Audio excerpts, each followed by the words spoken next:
खिलाफ? 23 तारीख को थाना सुराव अंतर्गत ग्राम बदरी से दिन में सुमित उर्फ साहिल उम्र 20 वर्ष गुमशुदा हो गया था, जिसके परिजन द्वारा पुलिस को एक दिन ढूंढने के बाद अगले दिन 25 तारीख को सूचित किया गया कि जो लड़का है वो बाल कटाने के लिए घर से गया था और उसके द्वारा बाद में वो घर लौटा नहीं है। इसी बीच में 24 तारीख को उनके जो गुमशुदा है उसके छोटे भाई के मोबाइल पर एक इंस्टाग्राम अकाउंट से फिरौती के लिए 15,000 रुपये मांगे भी गए थे। इस सूचना पर तत्काल पुलिस द्वारा इसमें कार्रवाई करते हुए गुमशुदगी दर्ज की गई और इसको ढूंढने के लिए टीमों का गठन किया गया। इस संबंध में जब जो फिरौती के लिए जो पैसा मांगा गया था उसमें परिजनों द्वारा कुछ पैसा ट्रांसफ़र किया गया था। उसमें से 24 तारीख को जो 1,000 रुपये उस अकाउंट से जो उसने भेजा था वो निकाला गया था। इस अकाउंट की जब जानकारी की गई तो ये जो गुमशुदा था उसी के ही नाम पर ये अकाउंट था और कुछ दिनों पहले ही खोला गया था। इसके बाद साइबर सेल और सर्विलांस की टीम लगातार इस पे जो कम्युनिकेशन हो रहे थे इंस्टाग्राम पे उसको मॉनिटर किया गया और उसके माध्यम से लोकेशन ट्रेस करते हुए 30 तारीख की रात्रि को शिवम पुत्र राजी निवासी कसारी थाना नवाबगंज को गिरफ्तार किया गया।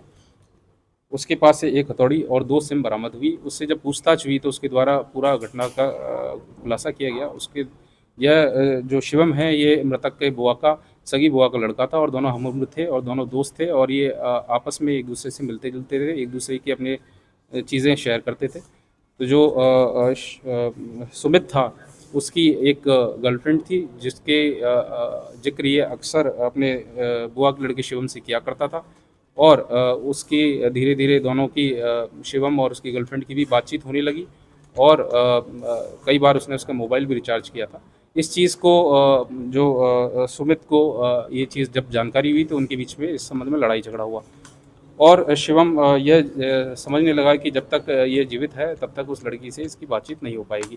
तो उसको उसने रास्ते से हटाने के लिए सुनियोजित प्लान करते हुए लड़के को जो अपने मामा के लड़के सुमित को बुलाया 23 तारीख को और फाफामऊ बेला कछार में ले जाकर उसकी वहाँ पे हत्या की।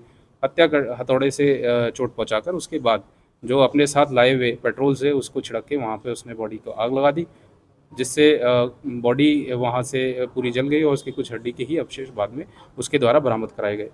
पूछताछ पे उसके द्वारा बताया गया कि वो जो लड़की है उससे वो एक तरफा प्यार करता था और उसने उससे बीच में बात भी करता था, पर लड़की ने उसे ब्लॉक कर दिया था और वो अक्सर अपने जो मामा के लड़के सुमित को उससे बात कराने के लिए कहा करता था, पर वो उसको डांट देता था।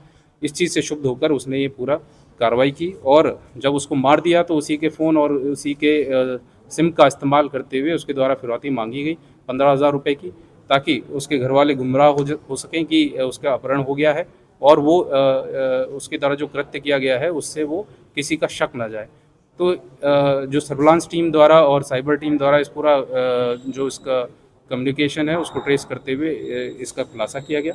इसमें थाना और साइबर और सर्विलांस की टीम के द्वारा बहुत अच्छा कार्य किया गया है। अभियुक्त को गिरफ्तार किया गया है, सुसंगत धाराओं का तरमीम किया गया है और उसको जेल भेजा जा रहा है और इसमें विधिक कार्रवाई प्रचलित है।